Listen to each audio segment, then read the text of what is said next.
ಇನ್ನೂ ಕೋಪ ಕಮ್ಮಿ ಆಗಿಲ್ವ ಅವತ್ಸಲ? ನೀನು ಈ ಥರ ಕೋಪ ಮಾಡ್ಕೋತಾ ಇದ್ದಿದ್ದು ಮದುವೆ ಆಗಿ ಹೊಸದ್ರಲ್ಲಿ ನನ್ನ ಮಾಫಿ ಮಾಡಿ. ಯಾವ ಮಾಫಿನಿಲ್ಲ ಊಫಿನಿಲ್ಲ. ದೀಪ ಫೋನ್ ಮಾಡ್ತಾ ಇದ್ದಾಳೆ, ವಿಡಿಯೋ ಕಾಲ್. ಹಲೋ ಪೊಲೀಸಪ್ಪ, ಏನ್ ಮಾಡ್ತಿದ್ಯಾ? ಕೋಪ ಮಾಡ್ತಿರೋ ನಿಮ್ಮಮ್ಮಂಗೆ ಸಮಾಧಾನ ಮಾಡ್ತಿದ್ದೀನಿ.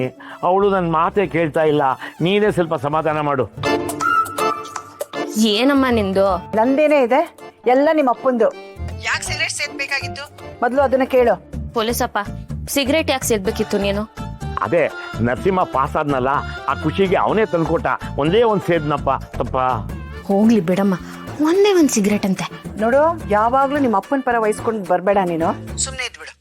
ಆರೋಗ್ಯ ಹೆಚ್ಚು ಕಮ್ಮಿ ಆದ್ರೆ ಏನೇ ಮಾಡೋದು ಆಮೇಲೆ? ಹೌದು ಪೊಲೀಸಪ್ಪ, ಇನ್ಮೇಲೆ ನಿನ್ ಸಿಗರೇಟ್ ಸೇದೋದೆಲ್ಲ ಬಿಟ್ಬಿಡ್ಬೇಕು. ಆಯ್ತು ಮಗ. ಅಮ್ಮ, ಈ ಕೋಪ ಕಡಿಮೆ ಆಯ್ತಾ? ಪ್ರತಿ ಸರಿನೂ ಹೀಗೆ ಹೇಳ್ತಾರೆ ಕಣೆ. ಅವ್ರು ಕರೆಕ್ಟ್ ಆಗಿ ಹೇಳೋವರೆಗೂ ನನ್ ಕೋಪ ಕಮ್ಮಿ ಆಗಲ್ಲ. ಮತ್ತೆ ಬೆಂಗಳೂರಿಗೆ ಬರ್ತೀಯಾ ಇಲ್ವಾ? ನಾನು ಕೋಪ ಮಾಡ್ಕೊಂಡಿರೋದು ಅವ್ರ ಮೇಲೆ, ನಿನ್ ಮೇಲಲ್ಲ. ಬರ್ತೀನಿ ಅಂದ್ರೆ ಬರ್ತೀಯಾ ಅಂತ ಆಯ್ತು. ಮಗಳೇ, ಅಲ್ಲಿ ನಿನಗೆ ಸಮಸ್ಯೆ ಆಗಿಲ್ಲ ತಾನೆ? ಅಂತ ದೊಡ್ಡ ಸಮಸ್ಯೆ ಏನೂ ಆಗಿಲ್ಲ. ಆದ್ರೆ ದಿಶಾ ಅಪ್ಪ ಅಮ್ಮ ಯಾರು ಎತ್ತ ಅಂತ ನಿಮ್ಮ ಅಳಿಯಂದ್ರಿಗೆ ಅನುಮಾನ ಬಂದಿದೆ. ಅದಕ್ಕೆ ನಿಮ್ಮ ಫೋಟೋ ತೋರಿಸಿ ನೀವೇ ವಿದೇಶದಲ್ಲಿರೋ ದಿಶಾ ಅಪ್ಪ ಅಮ್ಮ ಅಂತ ಸುಳ್ಳು ಹೇಳ್ತೀನಿ. ಪೊಲೀಸಪ್ಪ, ಅಮ್ಮ ನೀವಿಬ್ರು ಇಲ್ಲಿ ಬಂದ್ಮೇಲೆ ಹೇಗಿರ್ಬೇಕು, ಏನ್ ಮಾತಾಡ್ಬೇಕು ಅಂತ ಎಲ್ಲ ಹೇಳ್ಕೊಡ್ತೀನಿ, ಆಯ್ತಾ? ದೀಪು ಹೇಳೋದನ್ನ ಇಬ್ರು ಕೇಳಿಸ್ಕೋಬೇಕಲ್ವಾ? ಅದಕ್ಕೆ ಒಳ್ಳೆ ಕತೆ ನಿಮ್ಮಿಬ್ರದು. ಹೇಳಮ್ಮ.